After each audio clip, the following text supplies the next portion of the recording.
After a serious accident, I was in the hospital and I called my parents to take care of my children. They said coldly, "We thought you had died, so we sold your house and put your children in an orphan's home." I was heartbroken. But when I came back, I gave a lot of laughter, because the house they sold was actually. The moment I opened my eyes in that cold, sterile hospital room, I couldn't feel my legs, my hands trembled, and my voice barely came out in a whisper. Tubes and wires clung to my body like chains, but all I could think of was my two little children. My mind raced through every scenario. Who picked them up from school? Were they scared? Had someone fed them? With all the strength I could gather, I asked the nurse to hand me a phone. It took 3 tries to dial the number, my mother's number. I remembered it like muscle memory. As the phone rang, my heart beat faster than the monitors next to me. When she finally answered, I expected concern, a scream of relief, something. But her voice was cold, clipped, and completely emotionless. "Oh, it's you," she said. I paused. "Mom, I need you to go get the kids. I had an accident." Her next words hit harder than the accident itself. "We thought you had died, so we sold your house and placed the kids in a state orphan home. It's been weeks. What else were we supposed to do?" The world went silent. The beeping machines around me faded. I didn't cry. I couldn't even breathe. My body may have been battered from the crash, but in that moment, my soul was the thing that shattered. "You did what?" I whispered. "You weren't waking up. We couldn't manage 2 kids. And the house? We thought it was worthless sitting empty." Worthless. That's what they thought of my life. My children. My home. They saw me as a dead woman before the doctors did. I hung up the phone without another word. My hand dropped. My breath hitched. My eyes stared at the ceiling tiles above me, but all I could see was the face of my daughter crying and my son wondering why no one came for him. That's when something deep inside me cracked, not from pain, but from rage. And in that moment, I made myself a promise. I might be broken now, but when I get back on my feet, they'll regret every decision they made while thinking I was gone. Back when I was growing up, I always knew my parents had favorites, and I wasn't one of them. My younger sister, Lacey, was the golden child. Everything she did was praised. Every mistake was forgiven. Me? I was the responsible one. The quiet one. The single mom who worked 2 jobs just to make ends meet after my husband passed. I didn't expect gifts or praise, I just wanted support. A little kindness. A little love. But that call from the hospital confirmed what I had suspected all along. They never saw me as their daughter. Just someone they tolerated. As I lay there recovering, memory after memory hit me like waves on a broken dock. I remembered last Christmas when I invited them over, hoping we could finally reconnect. They canceled last minute because Lacey was throwing a party, and it's more fun with her friends. I remembered the time my son was in the hospital with a fever, and I begged them to come stay with my daughter for a few hours. They said they were busy watching a game. Always too busy until it came to Lacey's kids. But nothing compared to what they did now. I had spent years building that little home, brick by brick, paycheck by paycheck. Every corner held memories of bedtime stories, burnt pancakes, and birthday balloons. That house wasn't just property, it was our life. And without a second thought, they'd sold it. Cashed it out like it was a forgotten storage unit. And my children.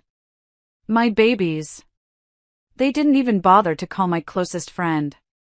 They didn't reach out to a neighbor or a church.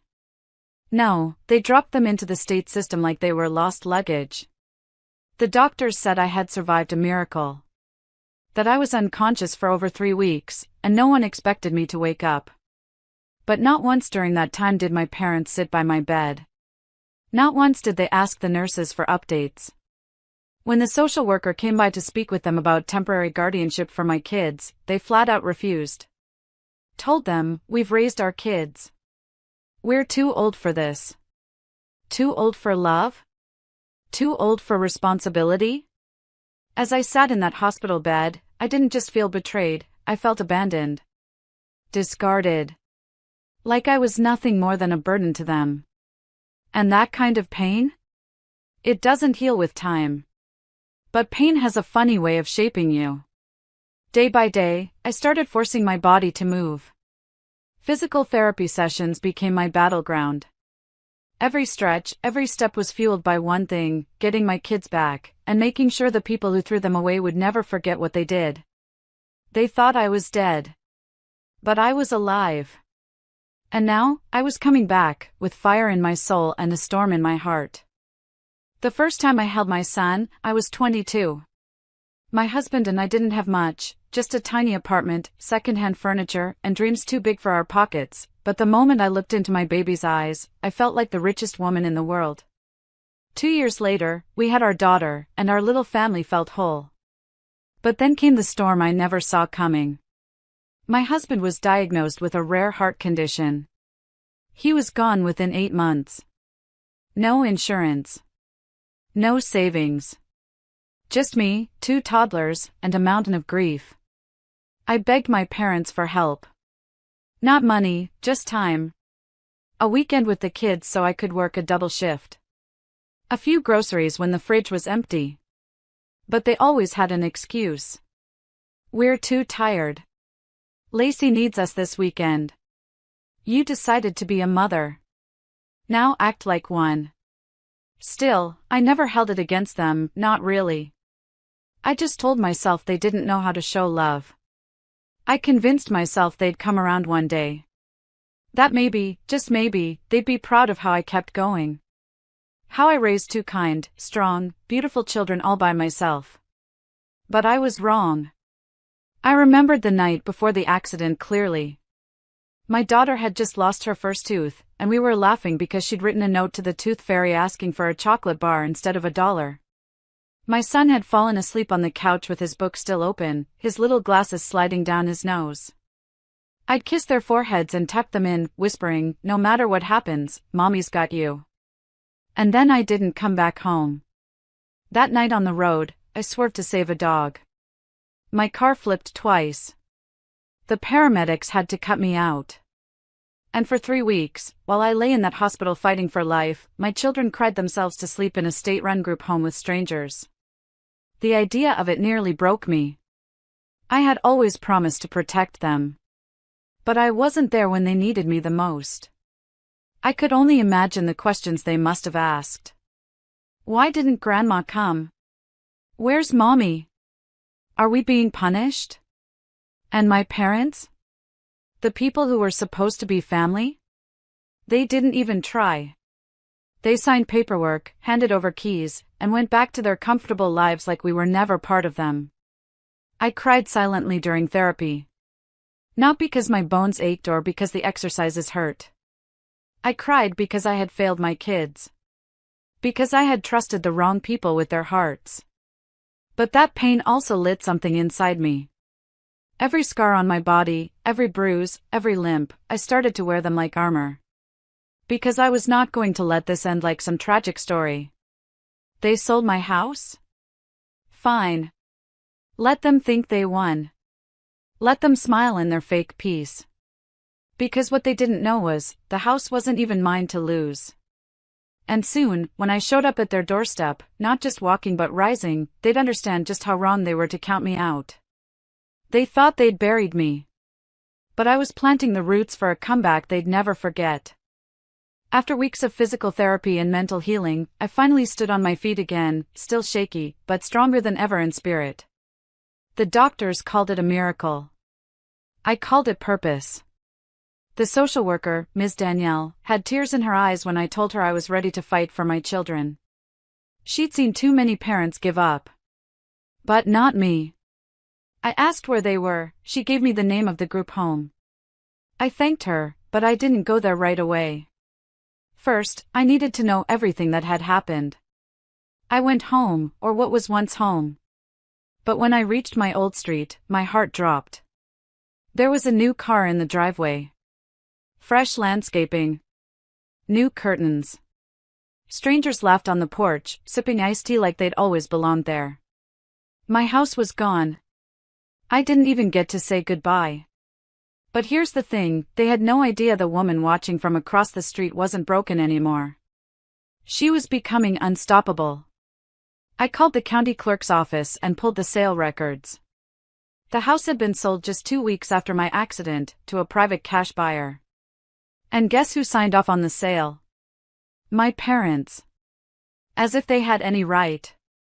But then came the twist even I hadn't expected. While reviewing the documents, something odd popped up. The deed wasn't in my name.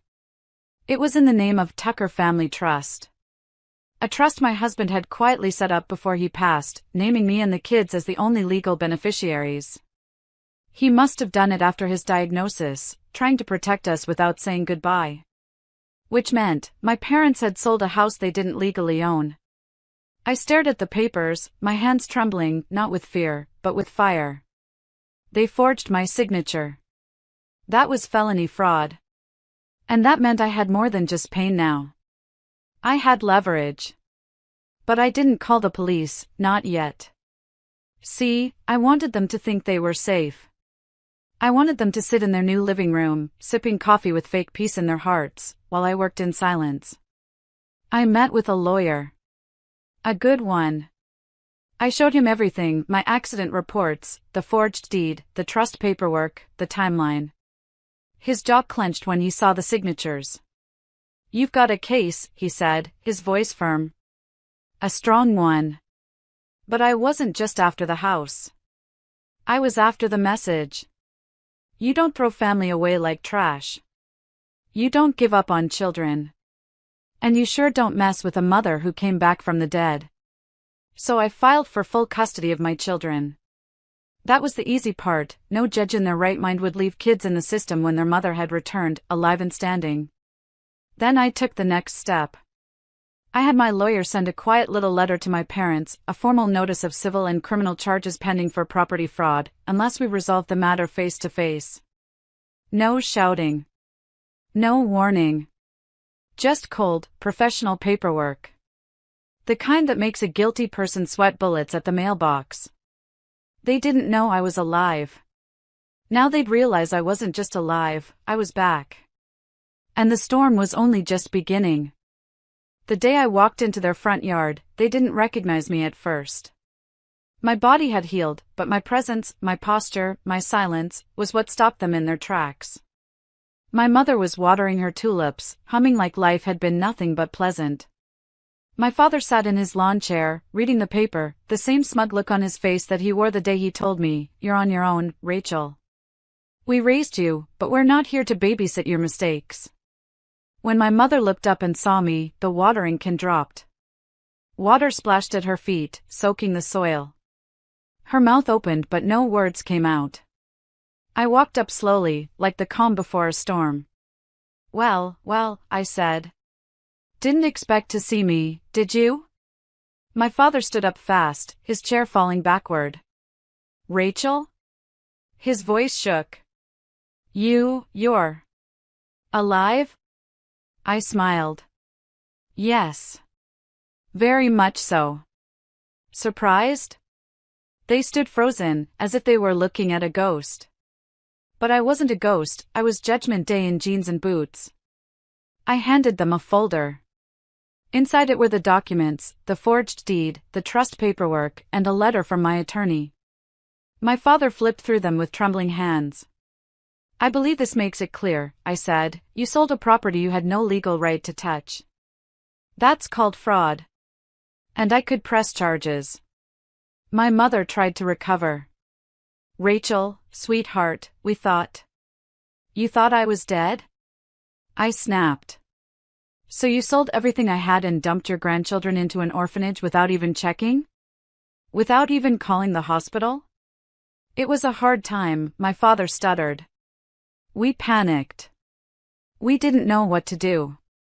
"You knew how to forge my name, though," I said. "Funny how you found the strength for that." They were quiet.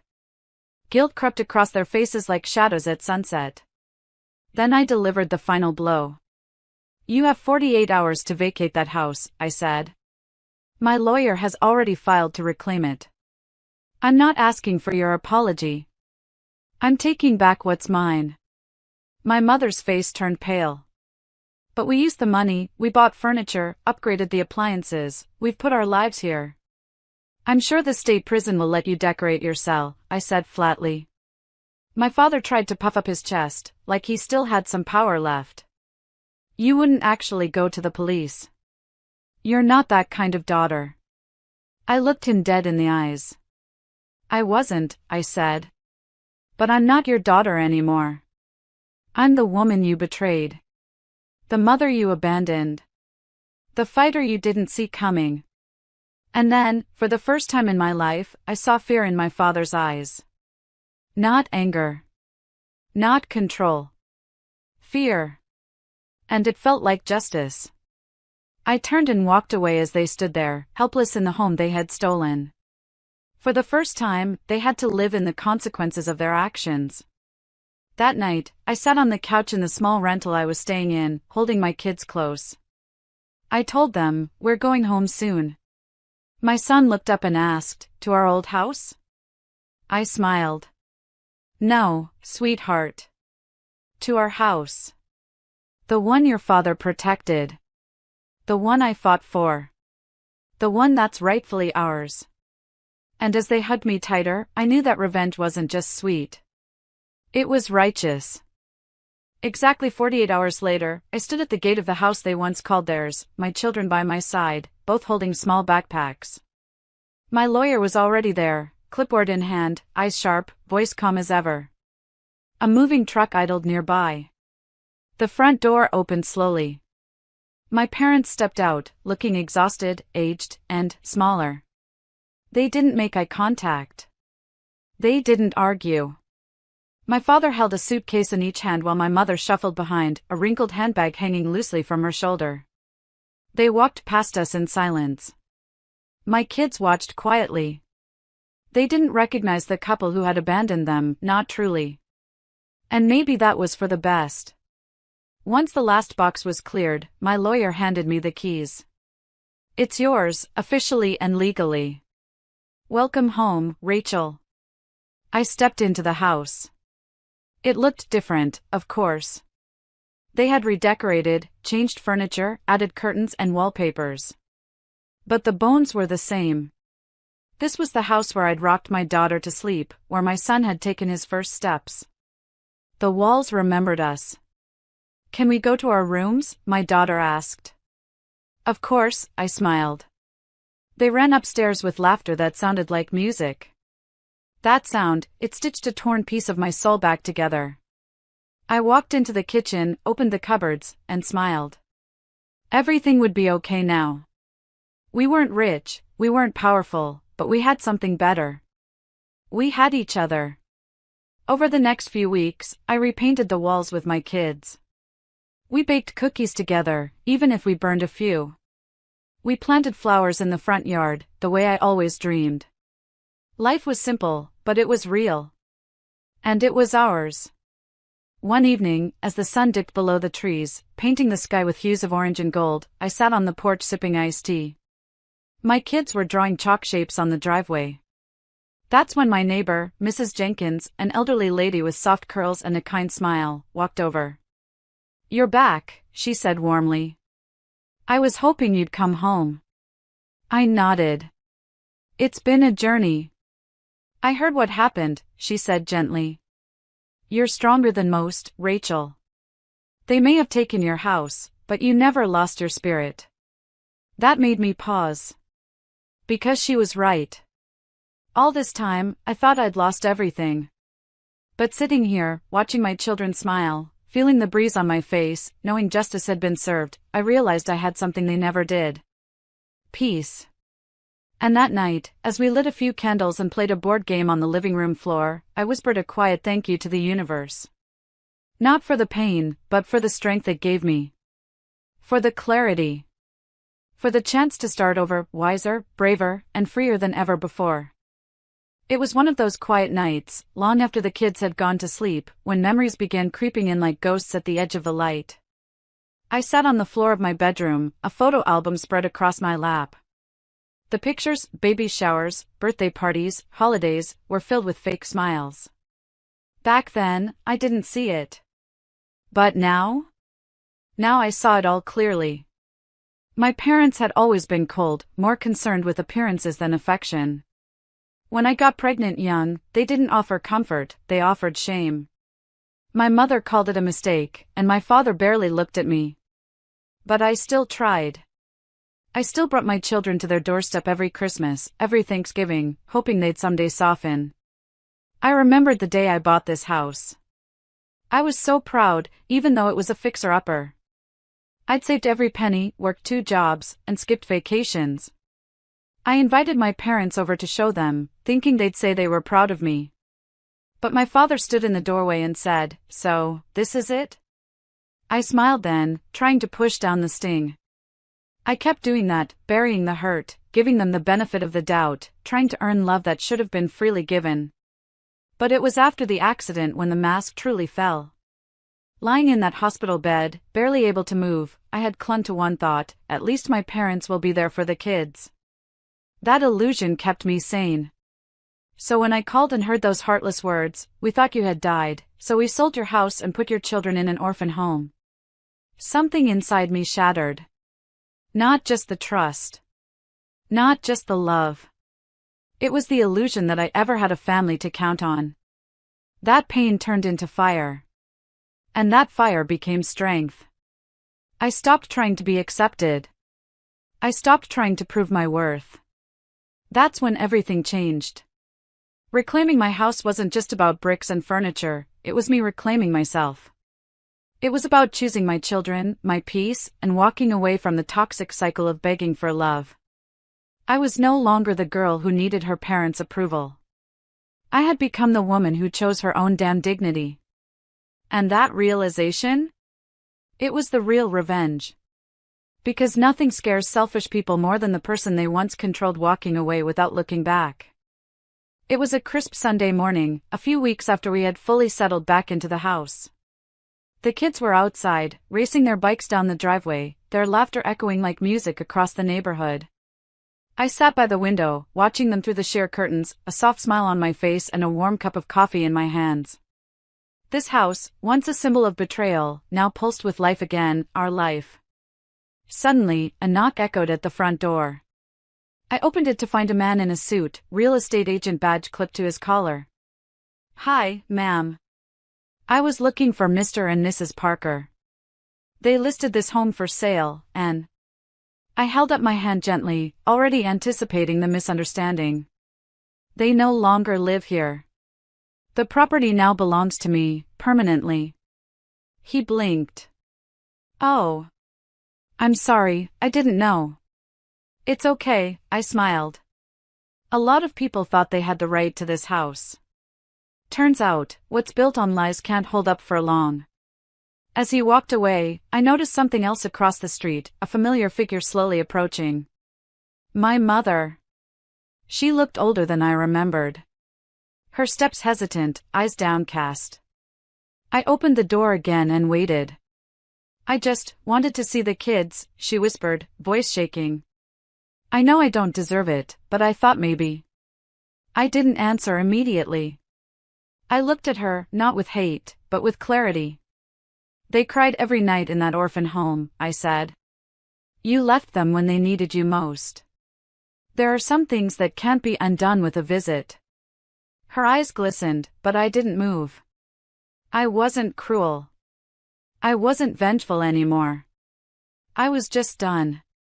"Tell Dad I hope he finds peace too," I added. "But not here. This home has healed too much to reopen old wounds." She gave a tiny nod and turned to leave.